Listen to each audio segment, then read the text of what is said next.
Olá, professores! Nós estamos introduzindo nosso vídeo relatório do experimento 3, ressonância realizada em uma corda em 3 situações a fim de encontrar a frequência. Nós somos alunos do Instituto Federal de São Paulo, nós cursamos Engenharia Mecânica e nossa disciplina é a Física Teórica e Experimental 2, lecionada pelos professores Alberto Carlos Bertuola e Carlos Antônio da Rocha. Eu sou Leonardo Batista Fernandes. Eu sou Eduardo Canadani Bergamo. Sou Matheus Lavini Alves. E eu sou Natan Celso Cordeiro. E a data da realização do nosso experimento foi no dia 4 de novembro de 2021. Esse é o nosso índice com todos os tópicos e subtópicos abordados neste experimento e suas respectivas páginas. Sobre os objetivos do experimento, podemos classificar em dois. Um objetivo primário e 4 objetivos secundários. O objetivo primário é calcular a frequência de vibração da corda. E os objetivos secundários são calcular a densidade linear da corda, encontrar a velocidade e o comprimento de onda para cada um dos 13 pontos experimentais, obter a frequência de 2 modos distintos e comparar esses dois valores para a frequência. Os procedimentos utilizados foram pesquisas bibliográficas para introdução teórica, análise dos vídeos disponibilizados para coletas de dados, utilização do software Origin para plotagem de gráficos e utilização do software Tracker para a coleta de algumas grandezas.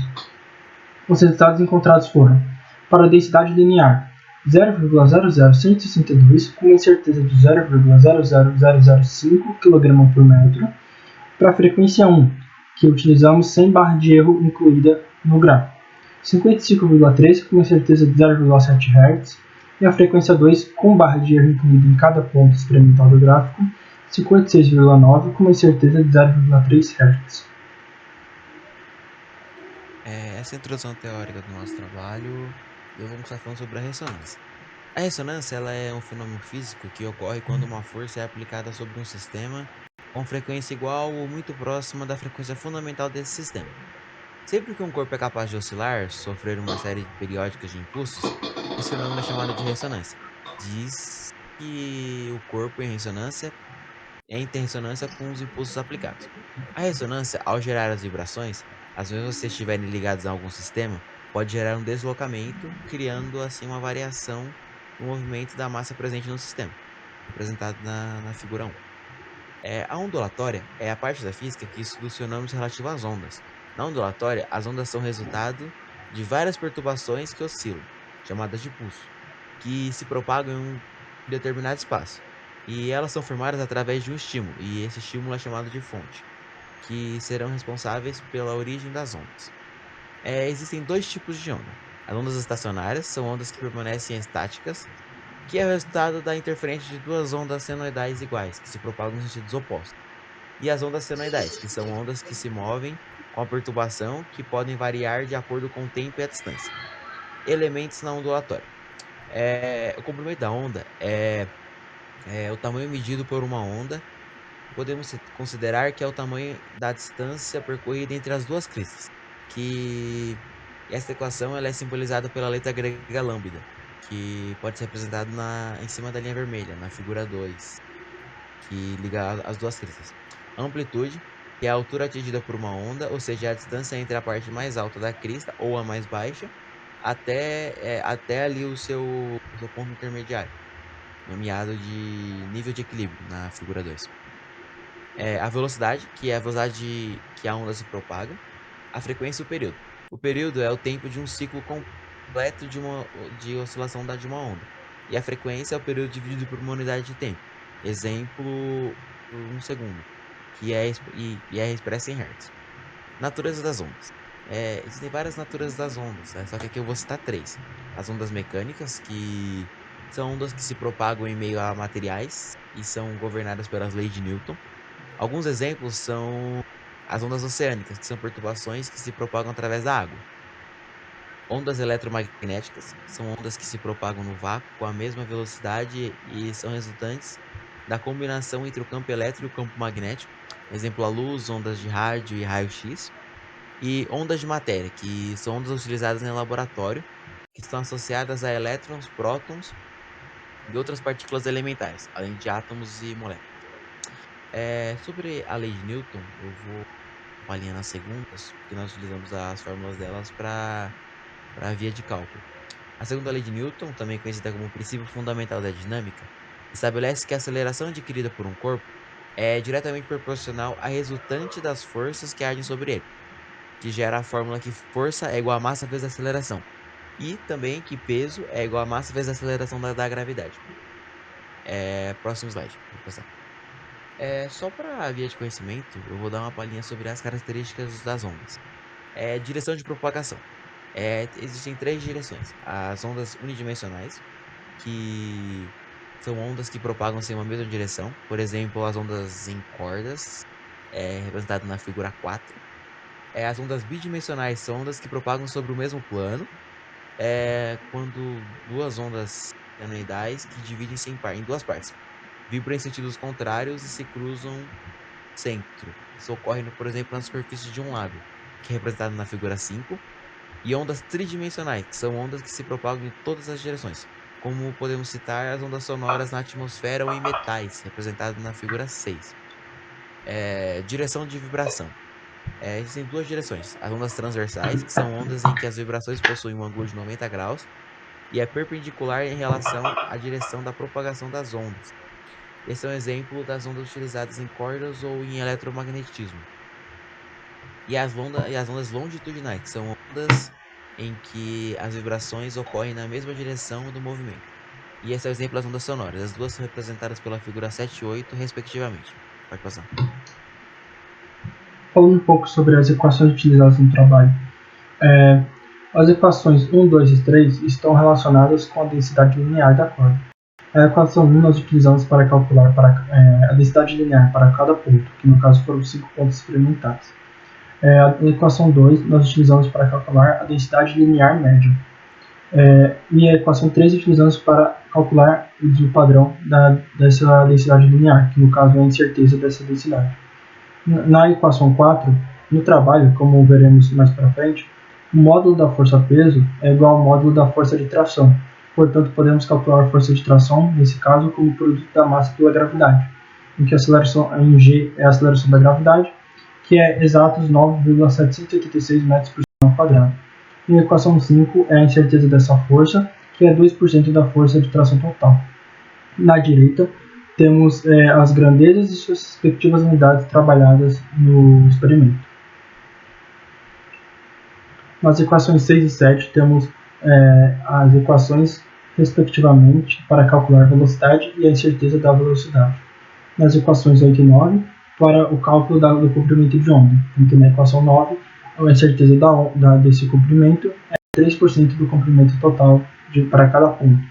Na equação 10, utilizamos para fazer uma equação da reta, em que utilizamos para fazer o ajuste linear do gráfico. Na equação 11, temos foi a fórmula utilizada para calcular a barra de erro para cada ponto experimental, em que B é o valor do coeficiente angular da reta, que nesse caso é a frequência, como quando podemos comparar com a equação 12, que é a velocidade igual a lambda vezes f. E esse B nós obtivemos depois de fazermos um ajuste linear no origem. E também na direita temos as grandezas, né, representadas nessas 7 equações, e suas respectivas unidades.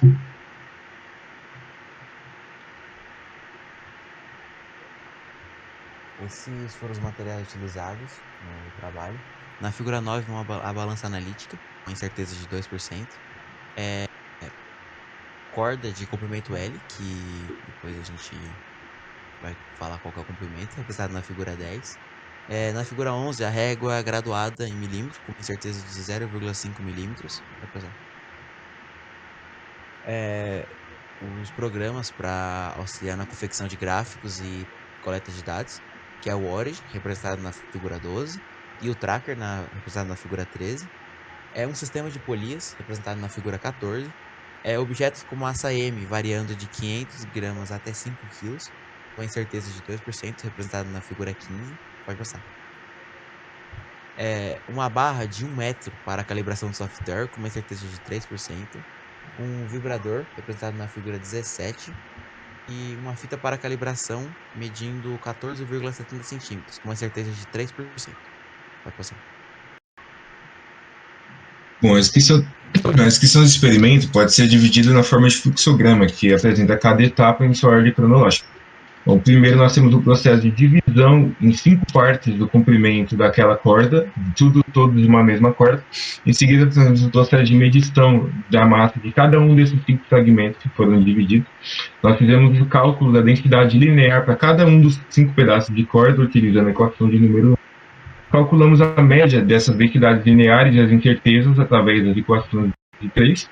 Calculamos a força de tração, que é exercida na corda, pela equação de número 4. Em seguida, calculamos a velocidade da corda através da equação de número 6. Calculamos a incerteza e analisamos a corda em decorrência do processo de vibração. Em seguida, nós obtivemos o número de ventres e o comprimento total da corda, o comprimento de número L. Calculamos o comprimento da onda e a incerteza através das equações de número 8 e 9. Confeccionamos um gráfico que relaciona a velocidade com o comprimento de onda sem a utilização da barra de erro no software Origin e conseguimos obter a frequência B, a primeira frequência, primeiro método. Em seguida, nós calculamos a barra de erro da frequência para cada uma das situações utilizando a equação 11. E fizemos, como na penúltima etapa, novamente um gráfico relacionando velocidade e comprimento de onda no software Origin, só que dessa vez fazendo todas as propagações da barra de erro. Posteriormente, nós encontramos o valor do coeficiente angular da reta que foi lotada e obtivemos a frequência geral. Em seguida, nós comparamos os dois valores de frequência e observamos quais que eram os seus comportamentos. O arranjo experimental pode ser dividido em 2 partes. A primeira parte, que é o objetivo que nós tínhamos, era encontrar a densidade linear da corda. Na parte esquerda, nós temos os passos, basicamente, que foram efetuados, onde nós temos o primeiro passo, que foi repartir a corda em 5 tamanhos diferentes. O segundo passo, que foi fazer a medição do comprimento de cada um desses 5 pedaços da corda, utilizando a régua. E o terceiro passo foi colocar e fazer a pesagem de cada um desses fragmentos na balança analítica, fazer a anotação das massas e em seguida fazer o cálculo das densidades lineares. Aqui na figura 19, ao lado direito, nós temos a representação de todo esse processo que foi dividido em 3 partes. Nós temos aqui a balança, onde está sendo feita a aferição da massa de um pedaço da corda. Nós temos a régua de 1 metro ou 100 centímetros, que foi utilizada para medir o comprimento L da corda. Bom, a segunda parte do arranjo experimental, nós podemos basicamente resumir como objetivo de encontrar a frequência geral exercida na corda. Da mesma forma como a primeira parte do arranjo experimental, aqui na parte esquerda nós temos os passos separados, onde nós unimos um extremo da corda a um gancho que estava fixo no vibrador. Segundo passo, nós pegamos o outro extremo da corda e unimos massas de diferentes pesos que ficavam suspensas através desse sistema de polias. Encontramos o número de ventres e o comprimento total da corda L. E no quarto passo, calculamos a velocidade efetivamente e o comprimento de onda. Aqui na figura 20, ao lado direito, nós temos basicamente a ilustração de todo esse processo que foi feito, onde nós temos o vibrador em azul, a haste que conecta a corda, todo o processo de vibração representado por essas ondas de cor vermelha, que representa também os 2 ventres que nós encontramos nessa ocasião, o comprimento total da corda L, e ali no outro extremo, mais do lado direito, nós temos o peso, a massa que foi fixa, e as 2 grandezas que estão proporcionais ali, que é a força-peso e a força de tração que o peso exerce sobre a corda.